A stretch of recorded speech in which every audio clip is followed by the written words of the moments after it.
Assalamualaikum warahmatullahi wabarakatuh. Perkenalkan, nama saya Barik Amul Zaidan dari kelas 12 Kali ini saya akan mempresentasikan hasil praktikum fisika tentang gerak jatuh bebas. Assalamualaikum warahmatullahi wabarakatuh. Nama saya Barik Amul Zaidan dari kelas 12 Kali ini saya akan menghitung besar percepatan gravitasi bumi dengan percobaan gerak jatuh bebas. Dasar teori. Kinematika merupakan ilmu yang mempelajari gerak benda tanpa mempedulikan penyebab timbul geraknya. Terdapat dua jenis gerak lurus, yaitu GLB dan GLB. GLB didefinisikan sebagai gerak suatu benda dengan percepatan yang tetap.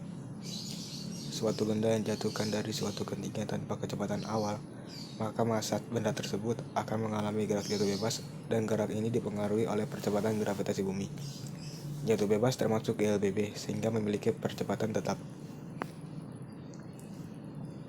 Secara umum, yang dipengaruhi gravitasi memiliki bentuk Y sama dengan Y0 plus V0 T plus 1 per 2 GT kuadrat, dengan T sama dengan waktu, Y sama dengan posisi benda pada saat itu waktu, Y0 sama dengan posisi awal benda, V0 sama dengan kecepatan awal benda, G sama dengan percepatan gravitasi.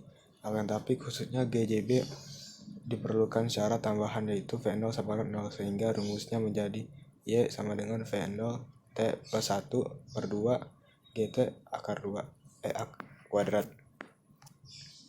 Energi potensial. Energi potensial yaitu energi yang dimiliki suatu benda karena adanya pengaruh kedudukan dari benda tersebut. Energi potensial juga disebut energi diam, karena ketika benda diam pun juga memiliki energi potensial. Jika suatu benda bergerak, maka energi potensial pada benda akan berubah menjadi energi kinetik.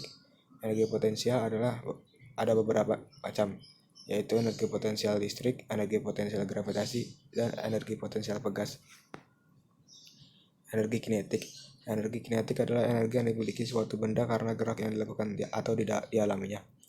Kata kinetik berasal dari kata Yunani, yaitu kinetikos, yang artinya bergerak. Maka dari itu, semua benda yang bergerak sudah pasti memiliki energi kinetik. Energi kinetik disebut juga sebagai energi gerak. Rumus energi kinetik adalah EK sama dengan 1 per 2 M kali V kuadrat. Alat dan bahan. Saya di sini menggunakan bola kasti 1 buah, bola pingpong atau tenis meja 1 buah, stopwatch atau handphone 1 buah, meteran 1 buah, dan timbangan digital. Berikut adalah hasil dari percobaan bola kasti saya. Massa benda 60 gram atau 0,6 kg. Kemudian ada percobaan bola pingpong. Massa benda 2,7 gram atau sama dengan 0,027 kg. Yang terakhir adalah tabel pengamatan energi potensial dan energi kinetik satuan Joule. Bola pingpong atau tenis meja dengan massa 2,7 gram atau 0,27 gram. Berikut adalah hasilnya. Kesimpulan. 1. Semakin besar jarak jatuh benda, maka waktu tempuh yang diperlukan benda untuk sampai ke tanah juga semakin besar. Kedua, semakin besar massa suatu benda, maka semakin lama waktu tempuhnya agar sampai ke lantai. Sebaliknya, jika massa semakin kecil, maka waktu tempuhnya semakin cepat. Ketiga, gravitasi. Tidak berbeda, karena pada saat percobaan kita sedang berada di bumi, maka gravitasinya ya 9,8 M per S, atau dibulatkan menjadi 10 M per S kuadrat. 4. Energi potensial dan energi kinetik. Energi potensial membutuhkan massa, gravitasi, dan ketinggian agar dapat dicari, sedangkan energi kinetik membutuhkan massa dan kecepatan saja. Berikut adalah grafik tentang percobaan tadi.